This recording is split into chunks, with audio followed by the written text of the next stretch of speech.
Debat partai edisi pekan ini, Partai Keadilan Sejahtera versus Partai Golongan Karya. Dengan tema Pro Kontra Syarat Capres 2009. Di sisi kanan, audiens dan pengurus Partai Golkar dengan pembicara Ketua Fraksi Partai Golkar DPR RI, Prio Budi Santoso. Dan Fungsionaris Partai Golkar, Ferry Murshidan Baldan. Di sisi kiri, audiens dan fungsionaris Partai Keadilan Sejahtera dengan pembicara Ketua Fraksi PKS DPR RI, Mahfud Siddiq. Dan Wakil Sekjen DPP PKS, Fahri Hamzah. Debat ini akan dipandu Tina Talisa dan Rahma Sarita. Dari Studio TV One, inilah Debat Partai.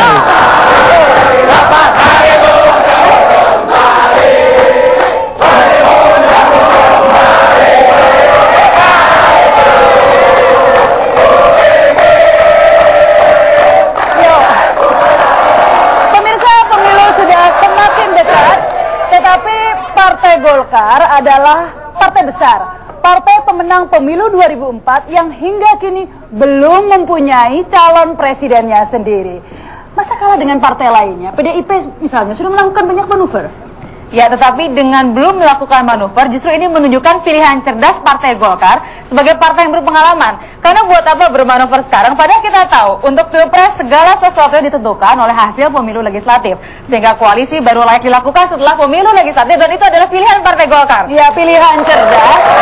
Ataukah ini malah menunjukkan tidak ada kejelasan di dalam Partai Golkar? Presiden SBY sendiri belum melakukan pinangan resmi kepada Yusuf Kala sebagai calon wapresnya. Sebentar, kalau bilang jelas tidak jelas, Hidayat Nur Wahid pun dari PKS belum jelas menerima pinangan PDIP, artinya sama nggak jelas dia juga dong. Beda. Partai Golkar sebagai partai besar seharusnya punya bargaining position lebih besar, tapi tampaknya belum berani mengusung capresnya sendiri. Kita sekarang akan perdebatkan bagaimana koalisi untuk capres dari Partai Golkar. Kita panggilkan Ketua Fraksi Partai Golkar di DPR, Prio Budi Santoso. Dan dari PKS, Ketua Fraksi PKS DPR RI, Mahfud Siddiq. Silakan.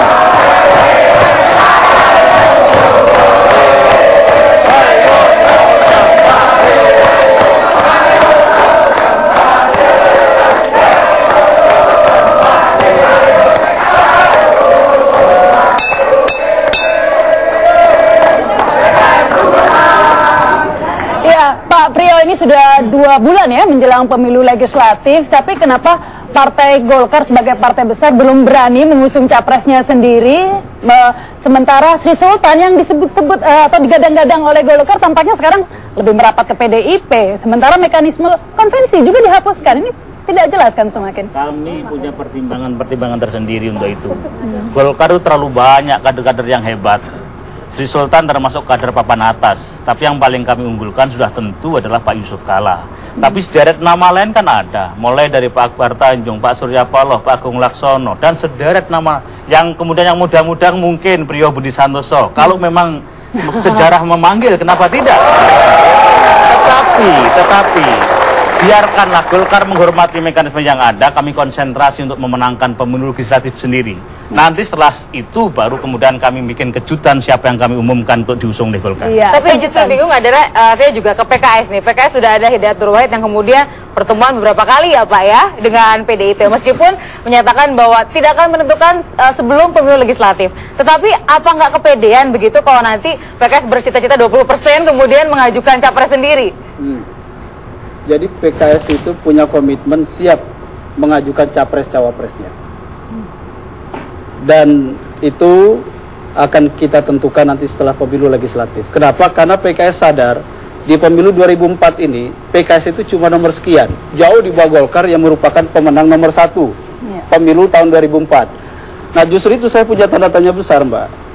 Kenapa kok Partai Golkar pemenang pemilu 2004 yang sekarang audiensnya juga jauh lebih banyak dari PKS kok tidak percaya diri, sehingga kemudian ada kader-kadernya yang akhirnya maju dan dipinang oleh orang lain. Mungkin kelamaan kali Pak di Ya Golkar. memang itu strategi tersendiri bagi kami. Pada saatnya kami akan umumkan untuk itu. Ya. Tapi percayalah bahwa karena kami ingin konsentrasi dan kekuatan Golkar justru terletak pada ribuan kadernya yang sekarang tersebar untuk calon legislatif. Itu yang kami andalkan Ya, sekarang ini. Pak Priyo, Partai Golkar konsentrasi memenangkan pemilu legislatif sehingga tidak merasa perlu untuk mengumumkan capresnya sekarang. Wah, untuk apa dalam pemilu legislatif nanti memilih Partai Golkar? Semuanya tidak jelas. Yang presiden yang diusung saja tidak tahu. Gitu. Justru demokrasi yang akan kita bangun adalah ingin memberitahukan rakyat. Sekarang kan semua konsentrasi untuk pemilu legislatif. Kenapa kemudian para caleg-caleg itu nggak percaya diri sehingga ditonjolkan presidennya? Ya bukan. Oleh karena itu bagi Golkar juga itu masalahnya. Presiden nanti akan kami usung pada suatu saat nanti. Jika sejarah memang memanggil Golkar untuk mengumumkan. Tetapi hari ini kami akan kedepankan calon-calon legislatif, orang-orang hebat yang ribuan itu sekarang berhadapan dengan rakyat. Dan insya Allah Golkar akan menang pemilu karena kehebatan para golkar. Baik, kami bergeser sebentar. Saya ke Pak Mahfud. Kalau tadi Pak Mahfud menyatakan bahwa kok Golkar partai pemenang pemilu 2004 tidak percaya diri. Betul. Tapi kalau sekarang saya bertanya, kok PKS terlalu percaya diri? Kenapa nggak terima aja jadi cawapresnya PDIP? Padahal belum tentu menang nanti pemilu legislatif. Begini Mbak, ya PKS itu percaya diri karena percaya diri itu adalah modal politik untuk menang sebagai Tapi partai perlu politik. realistis dong Pak. Realita itu baru akan teruji setelah nanti hasil pemilu. Setelah hasil pemilu. Kalau kita berbicara pilpres, baik 2004 atau nanti 2009, tidak ada satu partai pun yang bisa maju dalam pilpres tanpa dia berkoalisi.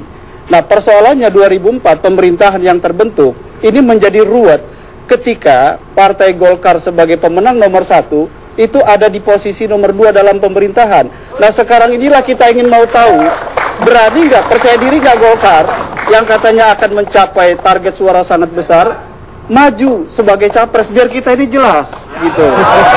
Tapi apakah jawabannya jelas, Pak Priyo? Pertanyaan tadi. Jangan coba menantang Golkar. Oh. Andai kalau kesantunan politik kami mengatakan bahwa pada saatnya kami umumkan, kecuali kalau Golkar memang didesak untuk mengumumkan itu, kami akan tergoda juga untuk mengumumkan sekarang. Tapi memang kami sendiri pada saatnya akan mengumumkan itu. Karena apa? Karena untuk calon presiden itu harus kita lulus yang terbaik untuk bangsa ini. Yang kami akan pilih adalah the best son of the country. Sehingga oleh karena itu siapa di antara calon-calon yang akan kita usung, itulah nanti yang akan kita kedepankan karena sekarang kita konsentrasi untuk pemilihan. Kalau memilih calon terbaik, duluan. mengapa mekanisme konvensi justru dihilangkan? Oh, siapa bilang dihilangkan? Saya perlu luruskan, itu keliru pandangan ini. Yang benar adalah konvensi tetap kita laksanakan dengan kriteria penyempurnaan. Kalau dulu nama konvensi, sekarang namanya adalah Rapat Pimpinan Nasional yang khusus diselenggarakan. Ini jangan-jangan sebetulnya tadi membicarakan Golkar tidak jelas.